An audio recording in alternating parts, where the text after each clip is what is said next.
Good afternoon. Welcome to another edition of the Madison View. My name is Ralph Scott. I'd just like to comment, of course, on the election. It looks to me like it's going to be a good thing. Like we're going to have divided government, which I think serves us very well compared to a majority. And everybody probably wonders why I think that. It's because what it does is it takes the extremes out of politics. It takes the extreme left and the extreme right, of course, out of politics. Because the only way that they would come to any kind of consensus is it has to be agreed upon, which would bring policies or, have the policies of law, whatever the budget or whatever would be more toward the middle of the road, which is probably the better way to go. Because extremes, of course, in my, quite a few people's opinion, is the wrong thing to do. And that also brings me into further studying I've done into the foundation of the country and why the Constitution, how the Constitution came about, the era and the different writings and thinkings and things that was going on at the time frame. And there was something called the Federalist Papers that was being written during that time frame when the Articles of Confederation was starting to fall apart and everybody was starting to realize, well, we're going to have to produce some kind of better government than what we got now, and it should be a centralized government. So even back then, when the states were all divided apart and everything, and all these people nowadays are worried about states' rights, it seemed like, all the efforts of the war, which was a United States effort. There wasn't even really a declaration there wasn't even a constitution during the time frame of the Revolutionary War. But still, all the 13 colonies united under one cause.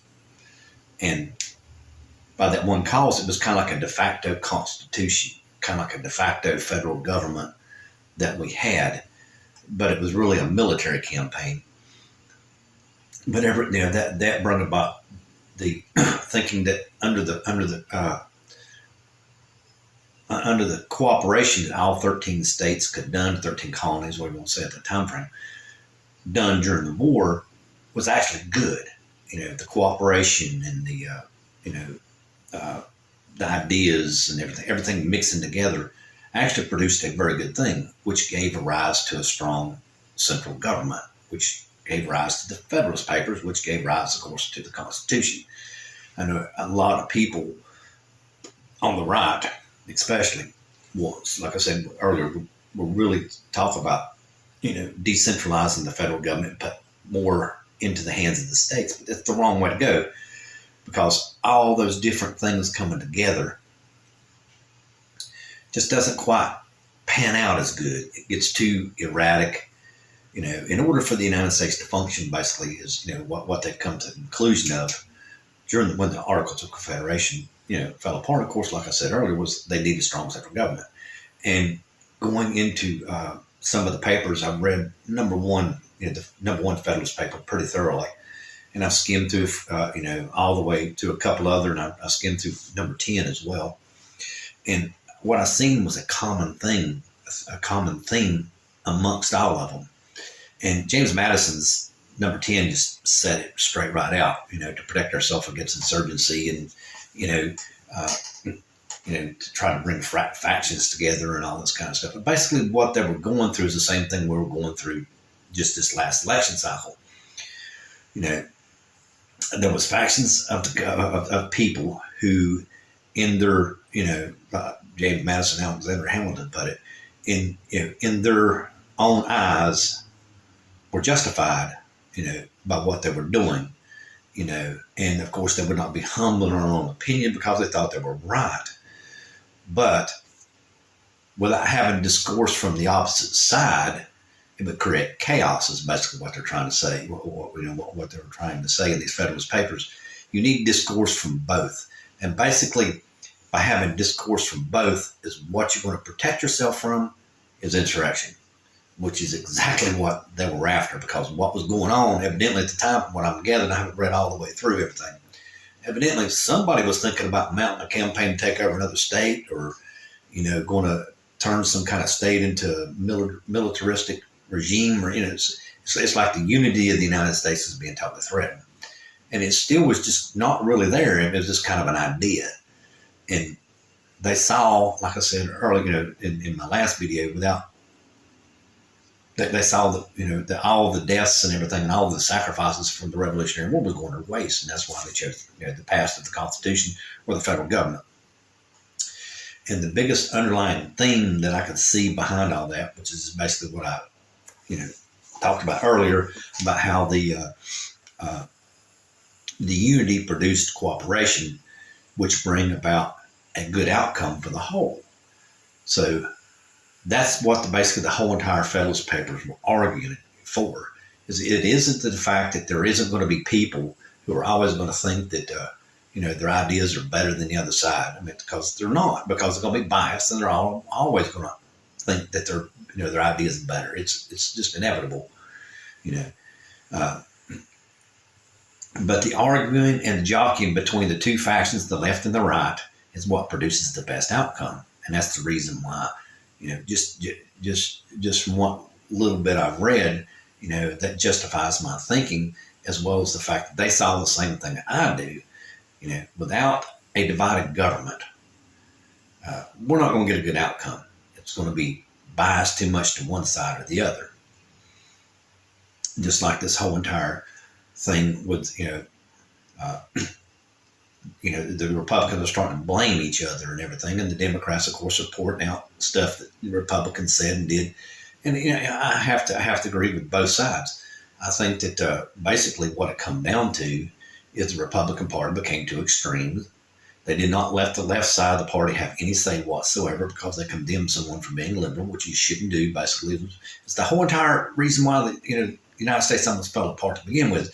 They become too one-sided, and they realized that what saved them was the cooperation that they had during the Revolutionary War.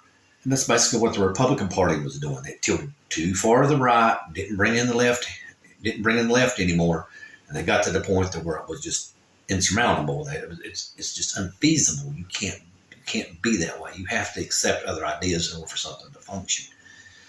And like I said again, that's what the Federalist Papers are. Again, I'm going to continue reading into them in more detail. Basically, the same thing that happened in this election. They were talking about how the religious right thought they were better than the left, and et cetera, et cetera. Basically, it just comes down to, like I said, the right side. You can't get too far right. You can't get too far left. Too far left, too far right. You just can't do that. And that's what they discovered. And that's what a lot of people nowadays are talking about. They want to embrace the foundation of our country. Well, you're not reading and revisiting the history of your country and what caused us to have a federal government, which in my opinion needs to be strong, and there's a lot of people out there saying it ain't or doesn't need to be, but they're wrong, because without a strong federal government, we're going to fall apart again. We've got to have the strong federal government. And, like I said, the division in the House and the Senate are important. I think that we should have a divided government, and basically, as far as, like, in my opinion, who should guide the country, really, it should be the president. I think that the national election every 4 years should basically be whatever president gets elected to office. He's going to have the most sway. Now, I'm not saying that he's going to be totally right in every idea, but he should have the most sway in the legislature's bodies beneath him.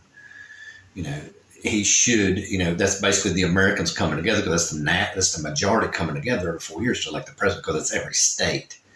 So as far as like the bully pulpit, which is what supposedly the president's supposed to be, I think it is a justified term and a justified necessity for this country to exist.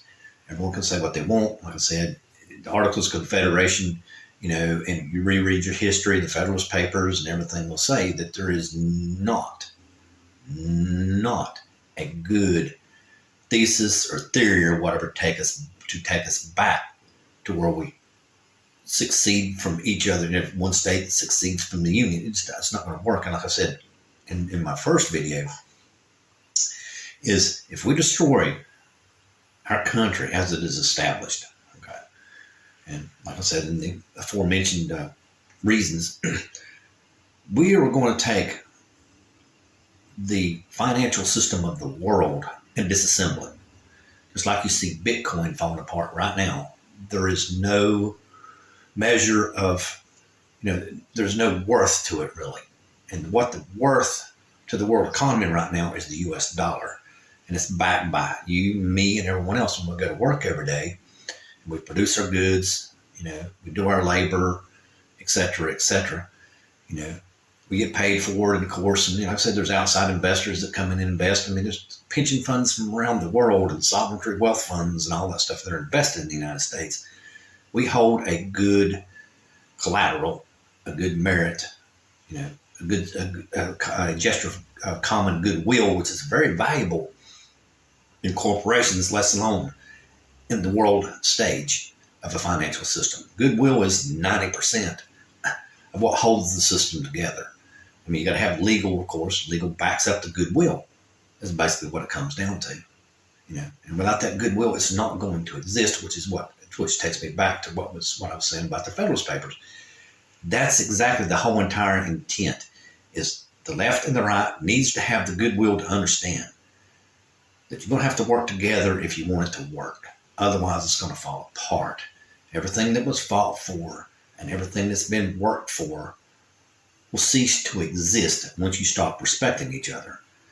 And I think that is the whole entire thing that the Federalist Papers and the Constitution and the disintegration of the Articles of Confederation has proven to us.